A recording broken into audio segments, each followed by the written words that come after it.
দুনিয়ার মধ্যে অনেক মানুষ আছে খুব ফুর্তি করে আমি আমল করছি, আসলে আমলটা কোরআন সুন্নাহ মতন হয়তোবা হয় নাই, হয়তোবা কি হয় নাই।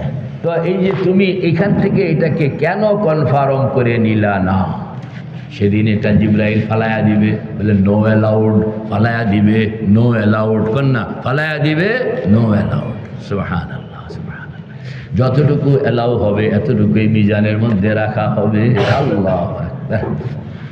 মিজানের পাল্লায় এখন আল্লাহর বান্দা আমলগুলো জমা দিতেছে, বড় বড় বস্তা।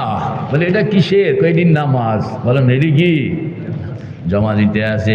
আরেক বস্তা বলে এটা কি? বলে এটা রোজা জমা দিতে আছে। আরেক বস্তা বলে এটা কি? বলে এটা হজ জমা দিতে আছে। আরেক বস্তা বলে এটা কি? বলে এটা তেলাওয়াত জমা দিতে আছে। আরেক বস্তা বলে এটা কি? বলে এটা জিকির আজকার। প্রত্যেকটা আমল বস্তায় বস্তায় জমা দেওয়া হইতেছে। জমা দিতে দিতে একটা বস্তা কেমনে কইতাম, এই যে বোতল আছে না, ওই মিয়া পানির বোতল টোতল নাই এখানে, একটা পানির বোতল দাও, এই যে বোতলটা দাও দিয়া, এটা দিয়ে দেখাইতে সুবিধা।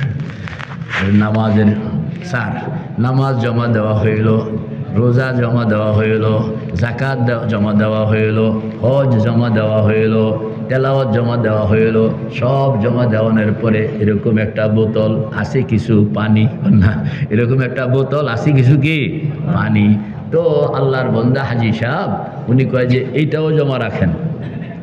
জিবরাইল কইতে আছে এটা কি আবার? কয় এটা হইল শেষ রাত্রে উঠতাম, তাহাজ্জুদের নামাজ পড়তাম, এরপরে খুব মহাব্বতের সঙ্গে আমাকে আমার একজন হুজুর আমারে কয়া দিছে, কয় শেষ রাত্রে উঠটা তাহাজ্জুদ পড়বা, চোখের পানি ঝরায়া ঝরায়া জিকির করবা। ওই যে শেষ রাত্রে উঠটা যে কাঁদতাম, এই কান্দনের যে চোখের পানিগুলো, এই চোখের পানিগুলো বোতলে ঢুকাইয়া আজকে নেক আমল হিসাবে আপনার কাছে জমা দিতে চাই। আল্লাহ।